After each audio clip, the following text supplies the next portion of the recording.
What's going on, everyone? Coming to y'all with yet another knife review. This one is on a SOG. Now, SOG and I have a bit of a troubled history. I haven't really found many products from their company that I've liked. Over the years, I have owned flashes, aegises, tridents, and a few multi-tools, as well as a few knives in between from other lines of theirs, like the Twitch line.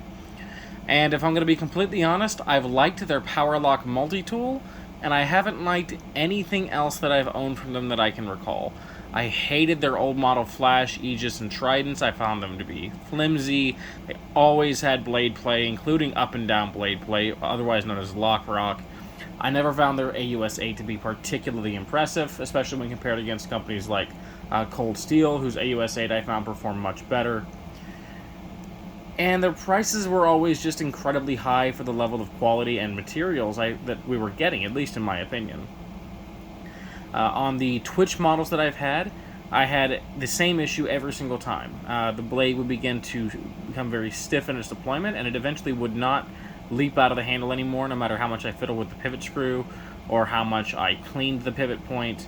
I've broken the entire knives down several times, cleaned them out, put them back together, and it would just never work properly. So there was something wrong with the torsion bars on my Twitches. And I've just had really bad luck with SOG all around, including with SOG's customer support. At one point in time, I had bent out a clip on one of my flash models, I believe it was, and I said, hey, my flash clip caught on something and bent. I can't repair it. Can I possibly get a replacement? And they never emailed me back. I emailed several times requesting a new clip through their warranty service, and never once could I get a response from them as a company. So I've had a lot of problems with SOG, and I was hoping that this might be their kind of salvation through one of their more budget knives. This is their Salute. And I'm going to go ahead and let you guys know that it really isn't. And it's a shame, because this older model back here, this Fusion version, actually could have been. And to be fair, this knife has been out for a long time. I remember when this knife did come out, at least whenever everyone on YouTube started discovering it. And I just never jumped on it because I was so sour at SOG, and the design didn't really do anything for me. But then I thought, well, they still make this model today, so why not go ahead and jump on it? So I bought this, and I bought this, hoping to kind of see what differences there may be between the two knives, and I'm glad I did, because there are some significant differences between these two Salutes, even though they're basically the same knife. The first one I want to mention, or first thing I want to talk about, is the blade. So here we have a 3.6-inch HCR 13 MOV blade. That is true on both of these, by the way. We have a nice hollow grind, and the heat treat on both is actually a bit different, as is the blade shape. So if we bring these up close, we can see our grind starts at slightly different points. We have slightly different coating on the two. This has more of a, not quite a tungsten DLC finish, but very similar, while this feels more akin to a Teflon. If I can get these to focus. Slightly different grinds there, though. Different swedges on the top, for sure. The Fusions has more of a swedge. This is a little bit more narrow in its clip. Similar blades, but not quite the same. Different sharpening choils. They're similar, but not identical. Overall, very similar blade shapes. However, an interesting note about the blades is that they use a different heat treat. The modern version here uses a heat treat of 56 to 58, while the older version used a heat treat of 52 to 54. And that is very interesting to me, because in my cut testing with both of these knives, and I got them both razor sharp, this performed better. Which is wild, because this is supposed to be harder. Now, obviously, I can't test the hardness of these myself. I don't have the means to do so. There's a good chance that this wasn't actually treated to spec. Maybe this was treated higher than it should have been. But in my side-by-side cut testing, the older Fusion model here ended up performing quite a bit better. It held a better edge. It took a better edge. They both sharpened up extremely easily due to the nature of the softer steel, and they both are going to have roughly the same rust resistance because the composition of the steel is the same. But it's just wild to me that the older version actually performed better than the newer version, despite the fact the newer version has a better treat. In terms of how well they slice, I found they sliced pretty adequately. I did notice some drag on both knives because of the coating, and in the case of both knives, if I cut too close to the base, occasionally my thumb studs would get snagged on some material, and then that would cause a bit of a bind. But overall, they sliced relatively well. It is a hollow grind. I find hollow grinds are great slicing blades. And we have a pretty decent relief edge on these knives. Now, unfortunately, one thing I don't like about them, or at least about the modern version, is its deployment and lockup. So if we come back to this old Fusion model here, we have a weaker spring tension. You can see that it's keeping the knife in, but it is definitely on the lower side, which was kind of common with lockbacks at this price point around this time period. Those of you who may not know, the Bird Cara Cara, and hell, the entire Bird line, had relatively weak back springs. This SOG Fusion knife had a pretty weak back spring. It was just kind of a common issue with budget knives at that point in time. Now, it was never a real problem because it was still a lockback. Like, this is still not going to fly open on you. And it still gave us enough tension to flick this out with no wrist action. Like, this still comes out super quick. Lock up on this, solid. No play side to side. Up and down, there's no play, though I can flex that lock bar like all lockbacks. What about the modern version? Well, this spring is stiff. Just hear that. Listen to that snap.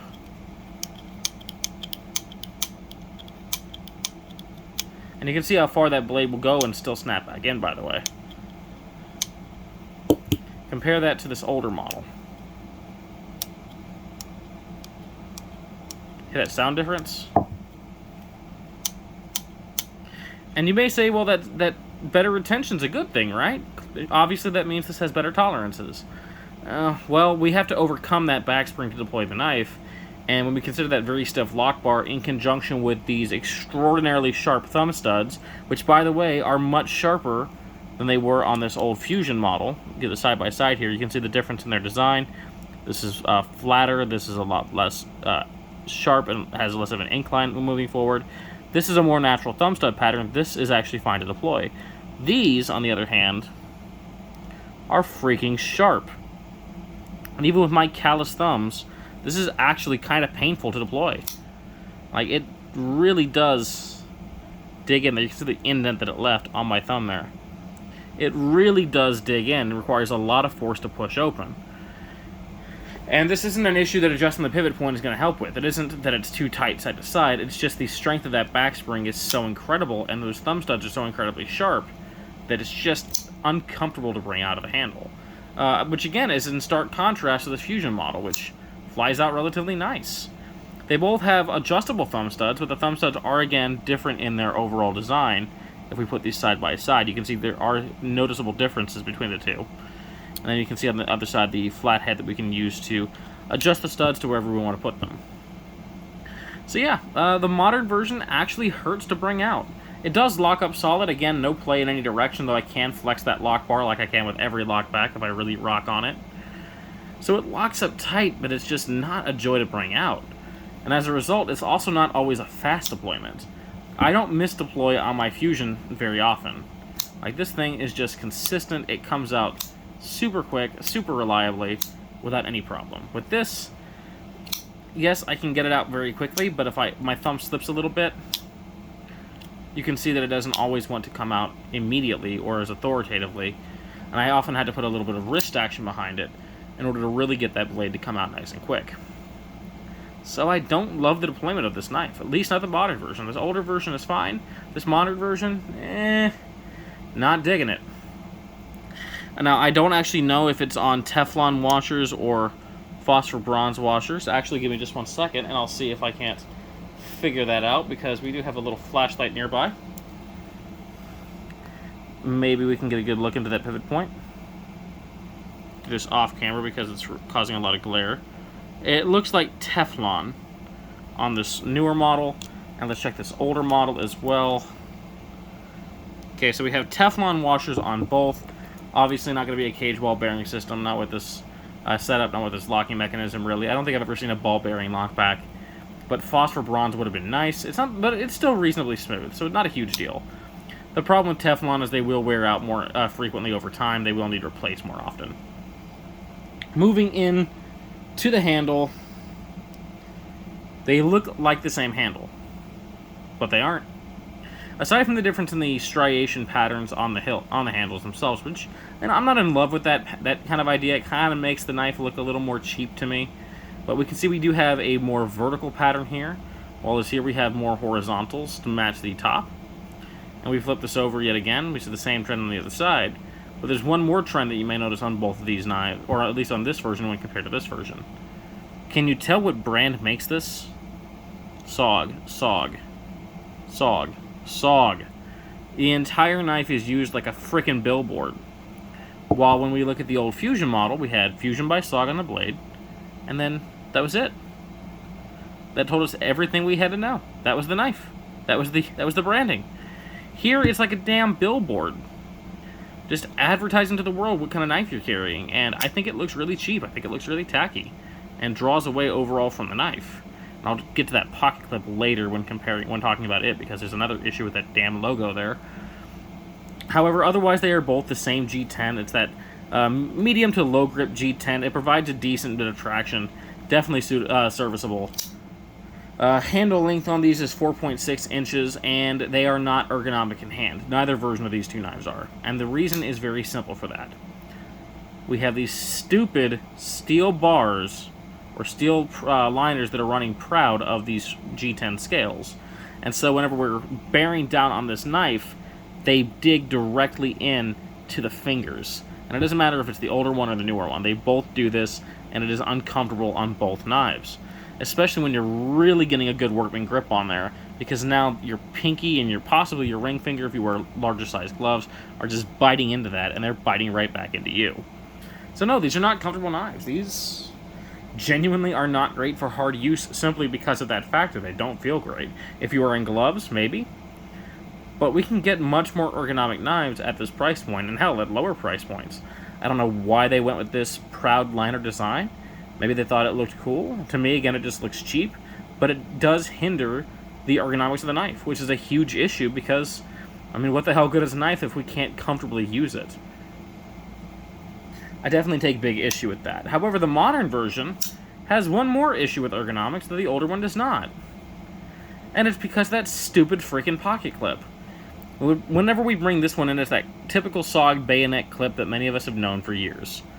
However, when we bring this in by comparison, we can see some small differences in design, but most notably, the fact that that SOG logo runs a little proud of the pocket clip. It's hard to show on camera, but it protrudes upward, which means when you're bearing down on this, now you have these digging into your fingers, and this damn SOG logo biting into the palm of your hand, leading this modern version to be even more non-ergonomic, or even less ergonomic, than the Fusion version. Like, this clip was fine, and then they screwed it. They both have jimping top side of the spine, and the jimping is extremely functional on both. It's outstanding, really locks the thumb in there. Definitely a great example of jimping done right. So there's a pro for the knives. But what about how the knives carry in pocket? Well, they come orientated for right-hand tip-up carry only. They do not offer tip-down, but they can actually be swapped over to the other side. And this is actually another area where I feel like the modern one is a little bit worse looking. This is not missing a screw. This is how these modern versions come. I looked at several videos online, several pictures online. None of the modern versions had a screw over here. You can see the older one. Oh, knocking my camera around. You can see this older one very clearly did to fill that space, so it didn't look like something was missing. That's because you can actually back that screw out and turn that clip over and screw it in for left-hand carry. And on the older model, they actually cared enough about presentation to want to fill that. On the newer one, they don't. Minor gripe, but again, I think it looks a little tacky. I think it looks a little Bush League. How do they carry in pocket? Here's the modern SOG. You see very deep carry on that. And here's the older SOG. Takes a little more to get that one into the pocket. But they both carry about the same. Maybe slightly, and I do mean very slightly deeper on the newer version. Here's how much that lip protrudes up on the new one. Again, I'm knocking my camera around. So we do have a bit of a protruding lip. This is a problem because this can absolutely scratch up your car, snag on your belt, your seat belt rather, snag on your door frame, and I've bent many clips up because of this. The older version, yeah, that also sticks up way more than I would like. I would like to see that carried or positioned much lower down, much closer to the fabric because it sits. Yes, this is easy to get on the pants, but it is more likely to snag on something and damage the clip or damage whatever surface you're walking past.